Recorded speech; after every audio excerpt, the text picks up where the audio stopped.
Today we're going to be setting a Thanksgiving Day table, and the first thing that I like to do when I'm setting a table is to come out to the yard and cut some greenery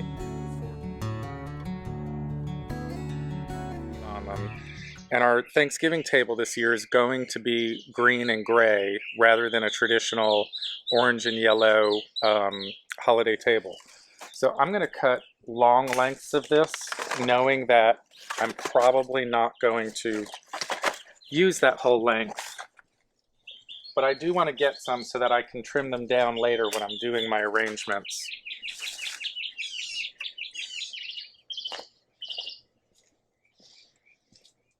So another piece of greenery that I want to use in my arrangement are some of these unripened lemons. I think they'll add a lot of interest hanging out of an arrangement.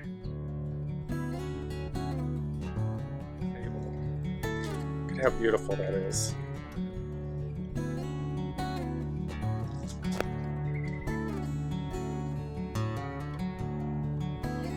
So here we are under this beautiful shady starfruit tree, and you can actually see these really beautiful, what's left of these flowers, and after the flowers die off, these little clumps of starfruit start growing, and then they turn into big mature yellow starfruit. So today I want to cut some of these, and I want to try to find ones that have a little bit more of a greenish hue to them.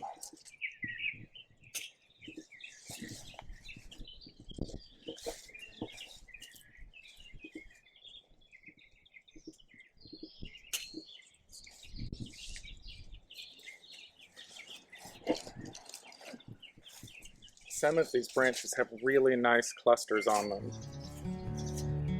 So when we add these to the arrangement, these are just going to hang over the side.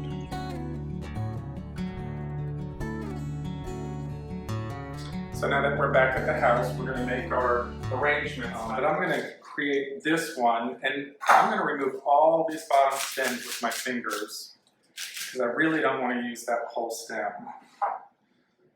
I don't want this arrangement to be too tall on my table, so I'm going to eye the length of the stem. I think that's a little too tall. It's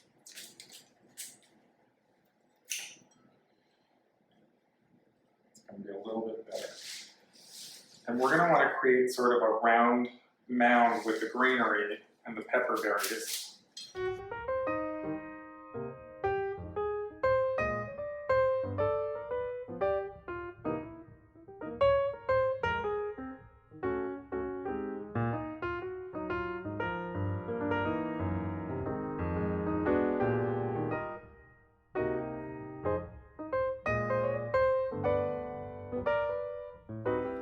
That should be good.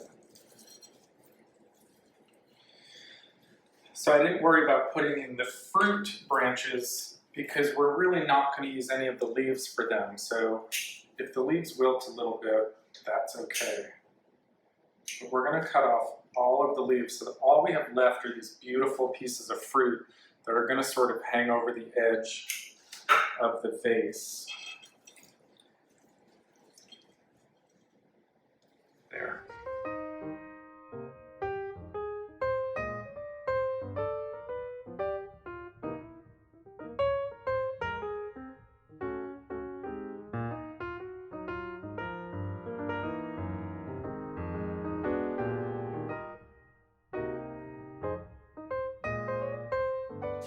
And then we're going to do the same thing for the lemons we're going to cut. Okay.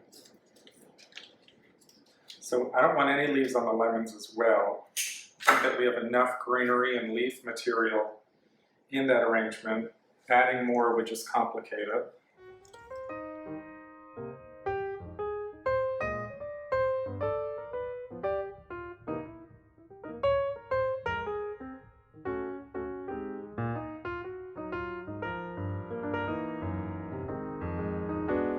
Perfect.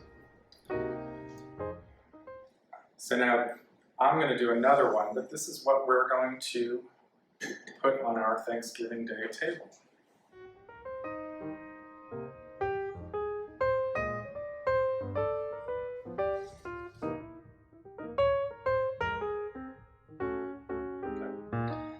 So this year, we're going to do a green and gray theme for Thanksgiving.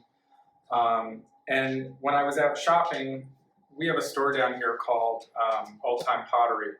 It's kind of similar to a Home Goods, but they actually sell fabric remnants for super cheap. So I tend to go there a lot to find fabric to use as tablecloths.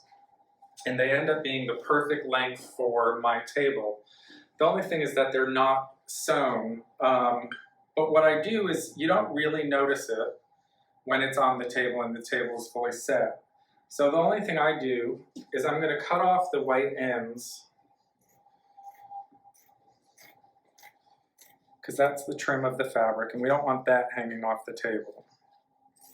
And when I'm entertaining, I like to do all of my work in the dining room where I'm going to be setting the table. There's something really important about having your tools next to your task. So if you're doing everything in the dining room, it makes it a lot more efficient to do everything here. Bring your ironing board down for ironing your linens, get everything set up near the room so that the tasks that you need to perform, the tools are right there and you're not wasting time running around the house in a ton of different rooms. So once we've finished cutting our trim off the sides of the fabric, we're going to go ahead and we're going to iron it. We've got our nice iron tablecloth on the table. You can see the great creased line down the middle. I love the way that looks. Really gives a nice, clean presentation. We're setting a table for 8 people. So I'm pulling in 2 armchairs from our other room to set at the ends of each table. If you do have to mix and match chairs, try to do it in a way that balances the table out. Don't just stick a chair in somewhere else. Try to space your chairs around so that it really looks balanced. This looks like it was sort of meant to be. And even if you're mixing and matching chairs, be conscious of the heights of the chairs. Put the higher chairs on the outside or in the middles of the table and work down in levels. But it really should be pleasing to the eye. So for this table, I want to create a really clean look. Sometimes my tables are very involved with the table setting, but for Thanksgiving, I like to keep a really clean table, very simply done, mostly because as you're serving food, you're going to have many dishes on the table, and you really don't want to have to compete for space. The last thing you want your guests to have to do is to worry about where they can set something down or how they're going to handle something. So for this one, I thought I'm just going to have a center focus, which is going to be sort of a gray, greenish gourd set right in the middle.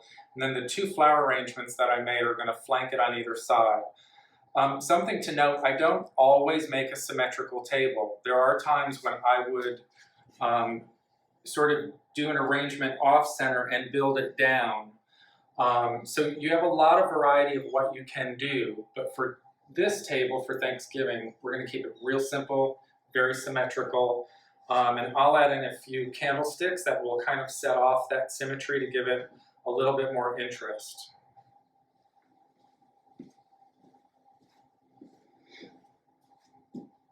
So I'm going to put the floral pieces there next just to give it some balance and to give me a perspective of how much more center of the table that I have to fill. Once I get that down, I will continue to create the middle. The very last thing that I ever put on a table are the place settings, because as you're doing this, things are going to shift around. I use moss a lot of times, and that can end up dropping on the table. So it becomes counterproductive to set the dishes first, do all of this, and then mess up everything that I've already set and have to go back and re-clean it. So now it comes time to doing the place settings. And I never set the table without making sure all of the chairs are exactly in their spot where they should be. When you're setting a place setting, I always use the edge of the table as a guide for where to place my dish and my silverware. So I like to really place it, and I use my finger right at the edge of the table. Same thing with the silverware.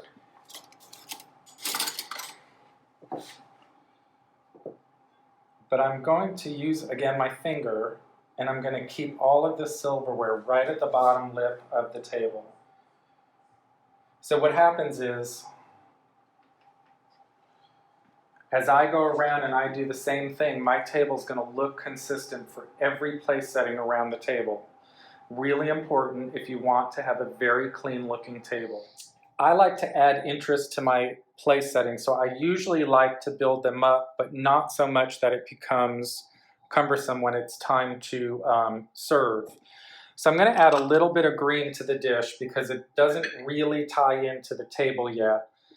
So I'm going to add these beautiful mid-century glass green bowls. So I've decided to use just a plain white napkin for this table. I've got a lot of color going on for me, and I think I need to play up a little bit more of the white just to brighten up the table a little bit.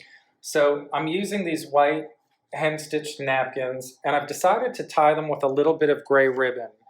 And then I don't know if you remember, but when we were cutting all of the starfruit, I picked some of the small ones because I had an idea as I was picking them that I'm going to actually place a tiny starfruit at everybody's place setting.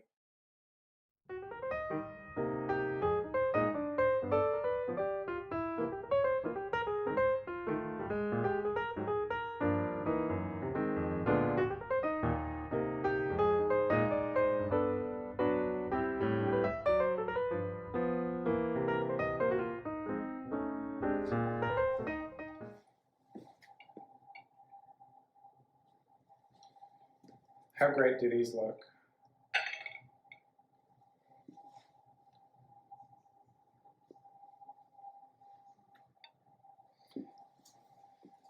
So there's a Thanksgiving Day table.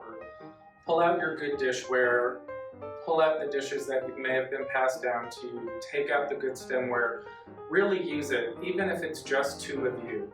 Really make it a moment, celebrate life, and have a great holiday.